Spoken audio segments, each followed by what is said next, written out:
Kali ini saya akan berbagi teknik membersihkan pekarangan efektif dan efisien. Untuk itu, teman-teman, mari bergerak sedikit berolahraga biar kita selalu sehat dan sejahtera tentu saja. Salam Rahayu.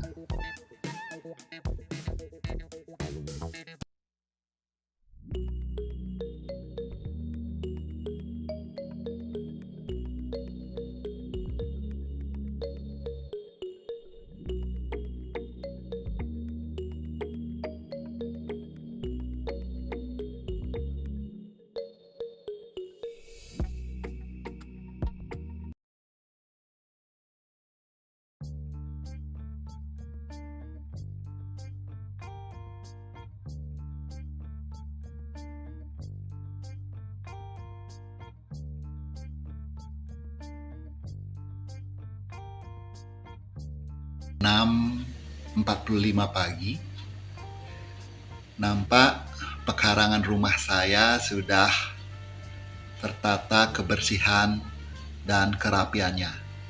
Tentu saja kenyamanannya juga. Nampak pavingnya tersapu dengan bersih dari sampah-sampah yang terjadi sehari sebelumnya. Malam hari juga kita tidak tahu bagaimana kencangnya angin sehingga sampah-sampah bisa berserakan. Dan di sekitarnya juga sejuk, ditambah dengan rumput dan tanaman-tanaman yang saya terus isi dengan pupuk kompos yang saya produksi sendiri. Demikian juga di tempat penginapan, di kamar-kamar penginapan yang saya kelola di rumah saya ini, di mana rumah saya jadikan penginapan, juga nampak bersih, asri. Inilah hal pertama yang akan dilihat oleh siapapun yang datang ke rumah saya di pagi hari ataupun yang sudah menginap dan bangun di pagi hari, kemudian dia akan disuguhi kerapian, kebersihan seperti ini. Tentu saja dia atau siapapun mereka akan merasa senang. Ini tempat parkir yang juga rapi. Untuk lebih lanjutnya saya akan lihat ke gang di depan rumah. Di sini saya akan melihat atau merekam dari sudut pandang depan rumah. Ini dia gangnya juga bersih dan rapi, baik di sisi kiri maupun di sisi kanannya. Ya, kelihatan tidak ada sampah. Walaupun semalam mungkin ada gerimis hujan, tapi tidak ada genangan air karena sirkulasi air berjalan dengan bagus dengan adanya tali air di gang. Di sini saya juga bisa tunjukkan bagaimana di pagi hari kami sebagai masyarakat Bali sudah melakukan persembahan berupa canang untuk mengucapkan syukur terima kasih kepada Tuhan yang telah menjaga rumah kami. Ini adalah tempat sampah dan alat untuk menyapu yang tersedia di depan rumah. Kalau kita masuk ke dalam lagi, nah ini ada penghalang yang disebut dengan aling-aling, di mana ada patung Ganesha sebagai penolak bala. Juga sudah dihiasi dengan bunga. Ada bunga Kamboja di sana. Dan motor terparkir dengan rapi, motor-motor milik dari tamu-tamu yang menginap di penginapan Chana Homestay. Sangat rapi, saya juga menyukainya. Nah, ada 3 prinsip dasar dalam mengelola pekarangan kita, yaitu satu, jaga kebersihan, yang kedua adalah lakukan perawatan, yang ketiga adalah lakukan standarisasi. Terkait dengan jaga kebersihan, yang pertama-tama begitu bangun pagi yang harus kita lakukan adalah menyapu. Jangan lakukan selain menyapu. Lakukan menyapu, membersihkan sampah-sampah, kotoran-kotoran, baik itu kotoran organik berupa jatuhnya daun-daun maupun non-organik. Siapa tahu ada anak-anak yang bermain-main menyisakan plastik-plastik, bungkusan permen dan sebagainya. Itu dibersihkan yang pertama-tama. Jangan sampai melompat melakukan perawatan. Itu adalah tahapan kedua. Tahapan pertama adalah fokus dengan kebersihan, membersihkan, menyapu. Merawat adalah tahapan kedua. Ingat, jangan melompat. Jangan sekali-sekali melompat dengan melakukan perawatan. Sedangkan di sekitar kita masih kotor. Bisa melakukan perawatan, tetapi setelah membersihkan itu dilakukan. Jadi, menyapu halaman adalah prinsip yang pertama. Kita harus konsisten. Kita konsisten melakukan itu. Konsisten untuk menyapu. Setelah semua bersih, jadi kita merasa nyaman, baru kita mengidentifikasikan bagian mana di pekarangan kita yang perlu dilakukan perawatan.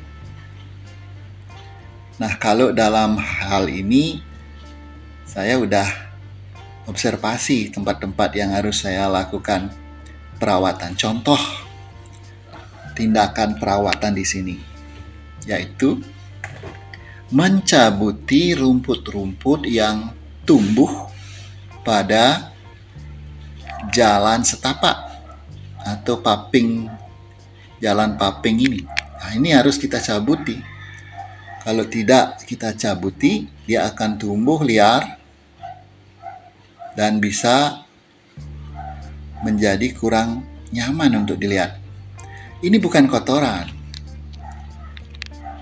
tetapi ini adalah tumbuhan yang tumbuh. Sehingga kalau ini bukan kotoran, jadi ini tidak bisa disapu. Yang bisa dilakukan adalah mencabuti.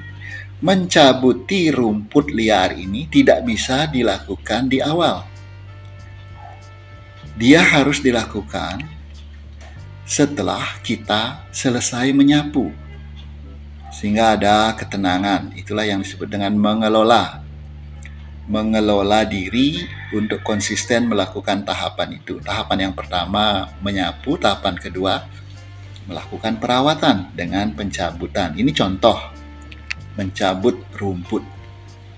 Sebab saya akan berikan contoh-contoh yang lain terkait dengan perawatan. Misalnya ada tanaman yang sudah rimbun. Nah, itu perlu dipangkas. Itu yang kita maksud dengan perawatan, merawat tanaman. Nah, ini dia tanaman yang sudah rimbun, di mana bentuknya sudah tidak standar lagi. Cabang-cabang tumbuh di mana-mana sehingga bentuknya sudah tidak tertata lagi. Ini yang perlu kita rawat. Perawatannya yaitu dengan memotong, memangkas atau trimming. Memangkas dari tanaman ini sehingga bentuknya kembali sesuai dengan yang kita inginkan. Ini adalah langkah yang kedua, yaitu perawatan. Saya berikan dua contoh. Pertama adalah mencabuti rumput. Kemudian kedua, memangkas tanaman-tanaman yang mengganggu. Ini adalah langkah yang kedua. Ingat, ini langkah yang kedua. Setelah langkah yang pertama, yaitu memelihara kebersihan dengan menyapu, selesai dilakukan. usahakan tidak melakukan pelompatan. Usahakan konsisten. Karena ini mengelola diri terkait dengan perawatan perkarangan. Kita yang harus mengelola. Sehingga kita tidak tergesa-gesa.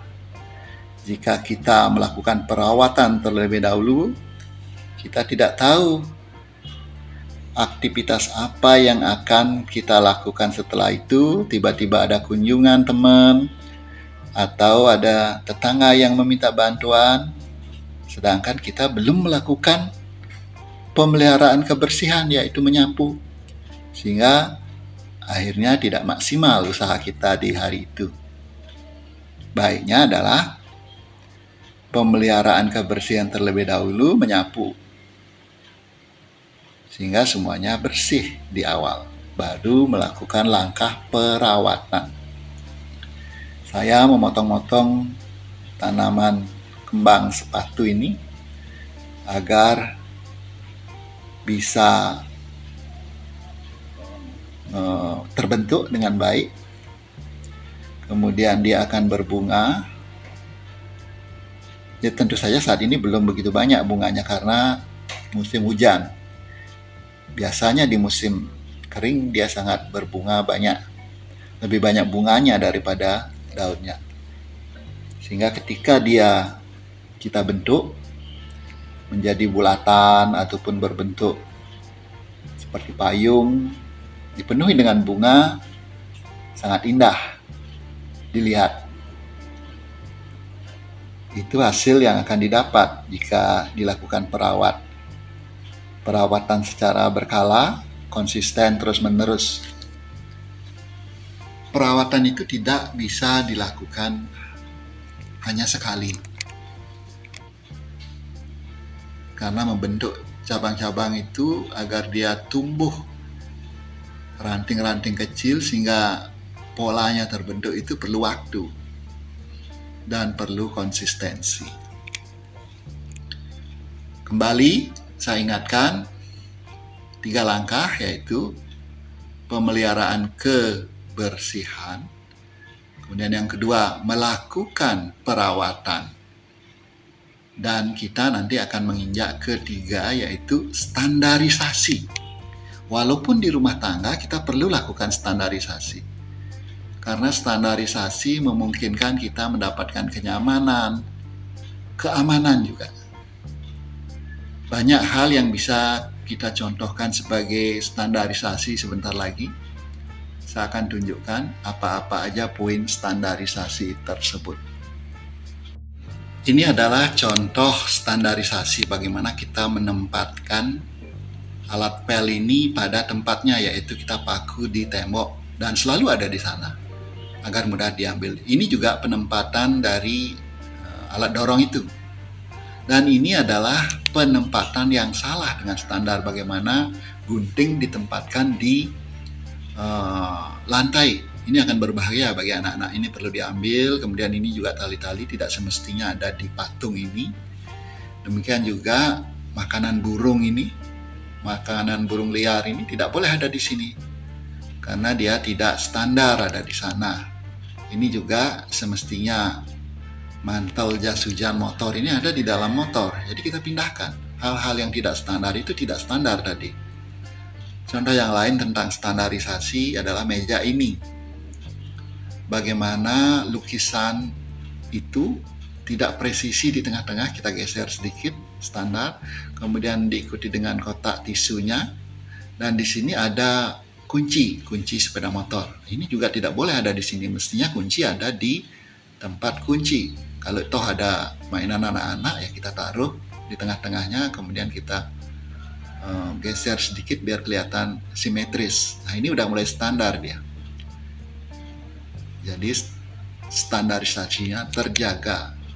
Ini terkait dengan sendal ini. Ini juga tidak standar. Mestinya sandal ada di tangga naik. Nah, mestinya dia di sini. Kalau dia di sana di atas tadi itu tidak bagus kelihatan dan dipandangnya. Banyak hal yang bisa kita lakukan seperti di depan dapur ini ada kumpulan sepatu-sepatu, mestinya dia berjejer rapi. Di sini tidak ada tempat sepatu, ya kita jejerkan rapi. Jadi akan kelihatan berbeda. Demikian juga posisi sepasang sandal ini, kalau bisa kita perbaiki lalu letakkan dengan posisi yang baik, dia akan nampak kenyamanannya dan kerapiannya. Itu terkait dengan standarisasi.